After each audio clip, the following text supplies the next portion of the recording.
So this is a thing. It's a really awesome thing where we walk through town with our arms stuck out and thumb in the air as hundreds of cars and trucks whiz by us. Anyways, today's Monday, the 13th day on the trail. Trying to get a hitch out of Hiawassee so that we can get back up to Dix Creek Gap, back on the trail. Plan around 12 miles today.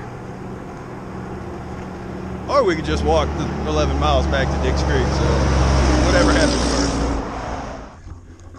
And that's the tree. This is the trail, a couple miles north of Dix Creek Gap.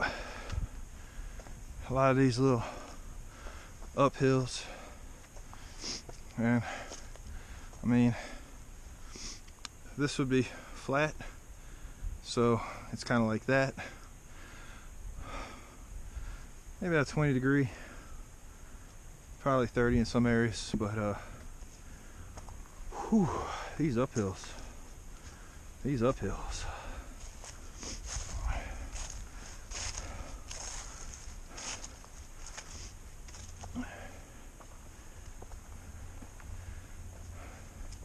We got a very interesting hitch out of Hiawassee today. We should have stayed on 76 and that brought us straight to Dix Creek Gap. But she turned on 75 and brought us to Unicoi Gap. The whole time telling us her whole life story. Alright. Which she turned around and brought us to the Dix Creek Gap later. But that's the second time we've been brought back to the trail. Been brought the wrong direction. So that was interesting. We got to the trailhead around 9:30ish, 9:37, something like that.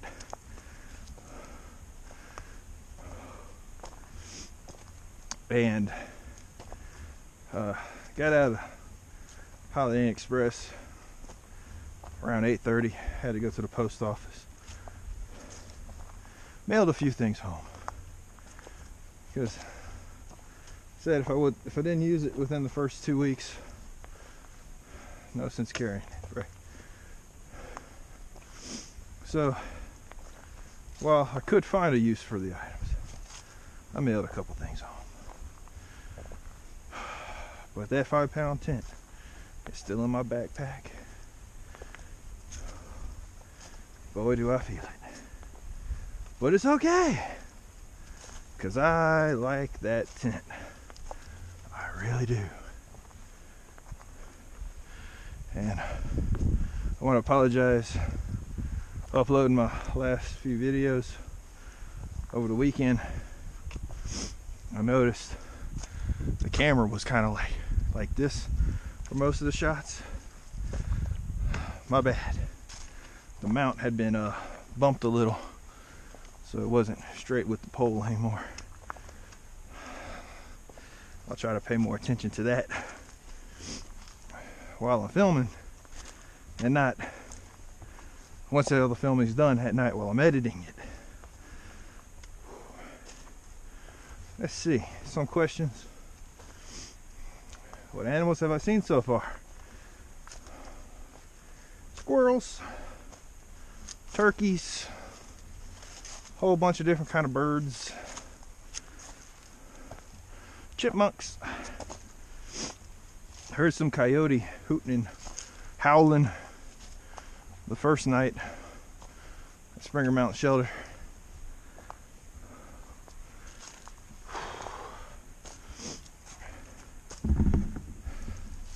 I ain't lying. Ups are tough. Almost feel like Shrek be like, I want to go back to my swamp where everything's flat. But you got the ups, you got the downs, and then you got the views. So they're kind of a package deal. I knew going in. And I can do it. It is just the most physically demanding thing I've done in my 32 years of life on this earth. But nothing has been so bad as that approach trail on the first day. Whew. So I hope this footage comes out good and it's not all bouncy and jumpy and makes y'all seasick while watching it. I have a mount that I can strap the GoPro to my arm or leg or ankle. Might try to get some footage like that, sprinkle it into my videos. Attach the GoPro to a tree and walk past it, Spielberg style. Craig M, learned that little trick from you. But I'll put it down now so I can use my other pole to help me get up this mountain. Alright, catch you later. Check it out.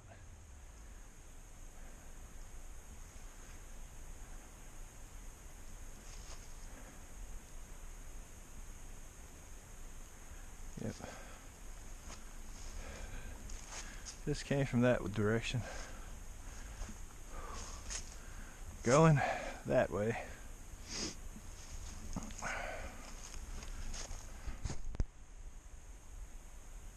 It's so quiet.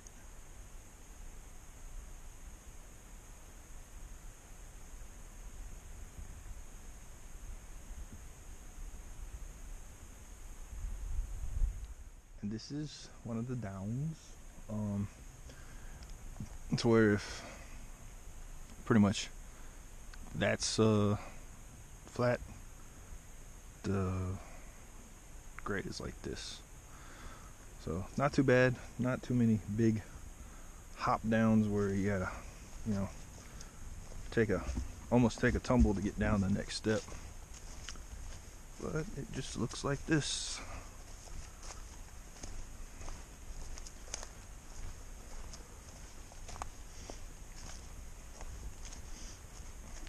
I couldn't tell you what part of the trail this is. I haven't been keeping track of it in my book yet today. You know, still north of Diggs Creek Gap. There was some other gap we passed through a while ago. Can't remember the name of it. But yeah, these are the big steps.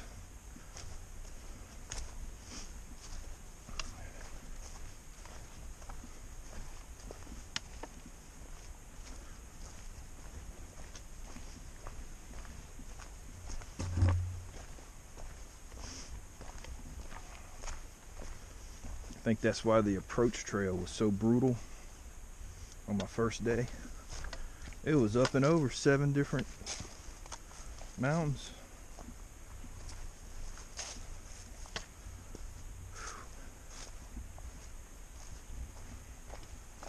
All right.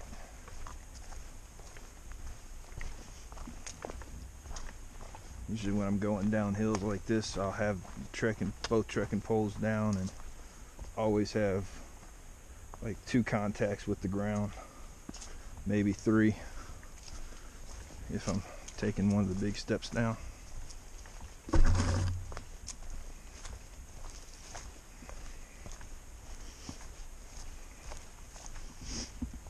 This is where Trey's a lot faster than me. He, I don't want to say runs or jogs down the hills, but on the downs he moves real fast.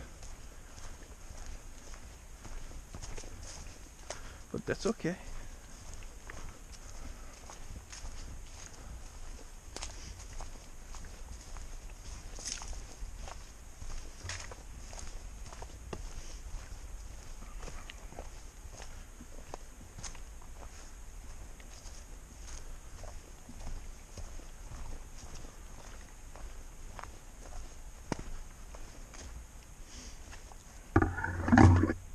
camera holding the pole backwards is about eye level with myself, so probably pretty good at seeing what I'm looking at right now. Oh look, a trickling water. I still got a ½ liter on me, and when I get to the first shelter, which we're not staying there, but the shelter's 0.2 off the trail in one direction, and in the opposite direction off the trail, 0.1 is a water source. So that's what I'm holding out for today, to fill up my Smart and my Nalgene. So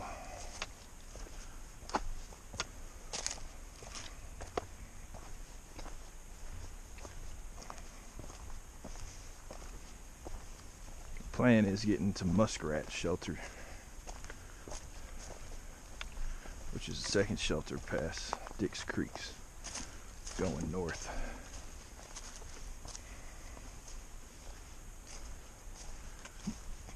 But I'm really gonna try to get there, but if I can't make it, I got my tent, but I'm gonna try to get for the 12, because it's a 12 today, 11-ish, 12-ish tomorrow, and then we got the 100-mile mark up this really steep mountain. Has that fire tower, watchtower on top of it. Can't remember the name of the mountain, but that going up that mountain, hitting that mark, will probably be an 8-mile day.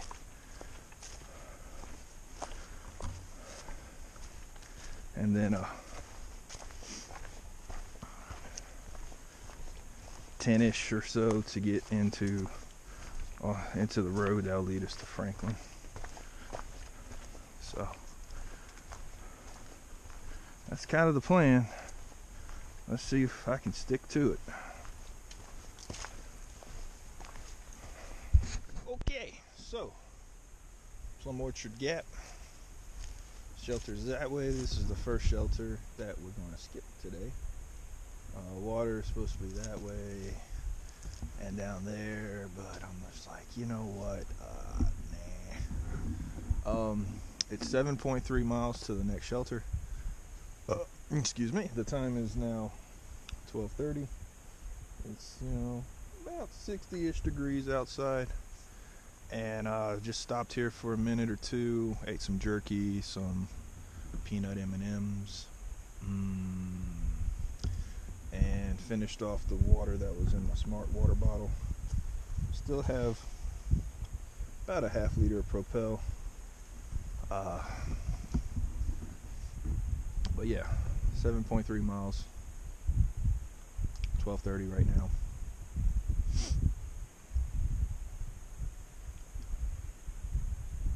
Not really many big ups or downs in between here and there, so I'm just gonna get on through it.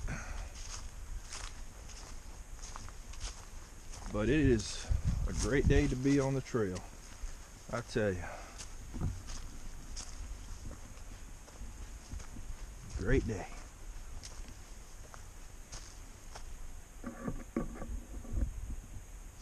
Might have been a fire to come through here.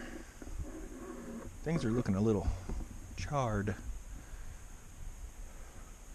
This was one of the things I was concerned about with those fires that came through, and there'll probably be worse up in the Shenandoahs and Smokies.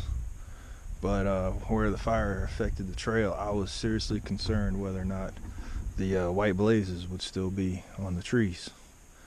And I can show you. Burned area, white blaze. But I mean, the trail is pretty well defined.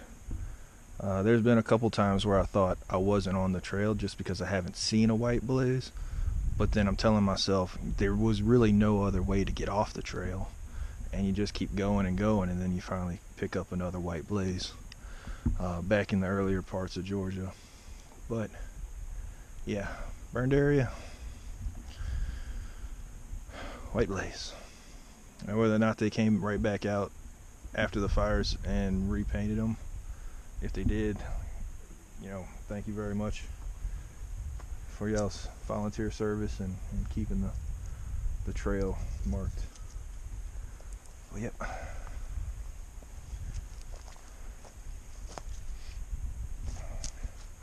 And that's a big rock. That's a real big rock.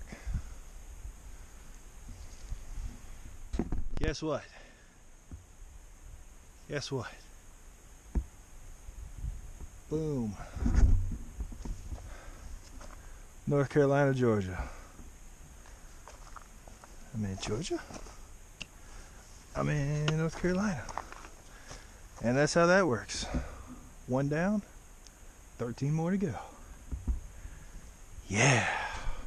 And also, I will be back to do that section over Blood Mountain. I don't know what the logistics of it will be once I'm done. Maybe fly from Maine to Tennessee, have my buddy drive me down to Mountain Crossing while my family drives up from Louisiana, up and over Blood, lickety split, and it'll be done. Because I ain't skipping any more sections of the trail. I'm through hiking this. That's a fact. Here's this crazy bent up tree. There's a story about it. Indian marking tree or something like that. This is North Carolina. Goodbye, Georgia. Until we meet again.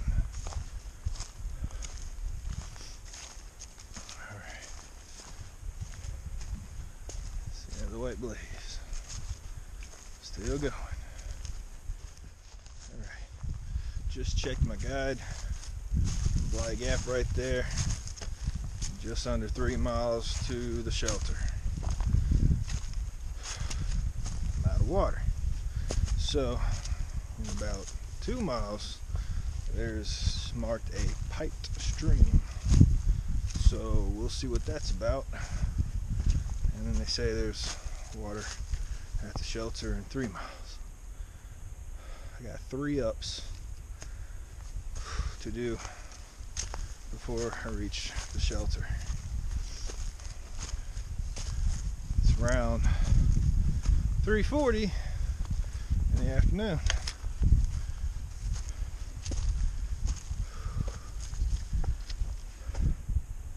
I'm tired, but we're gonna push this.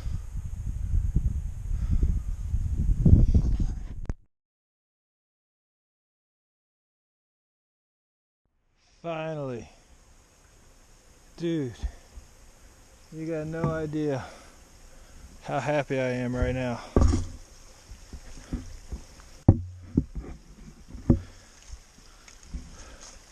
See that right there? Oh.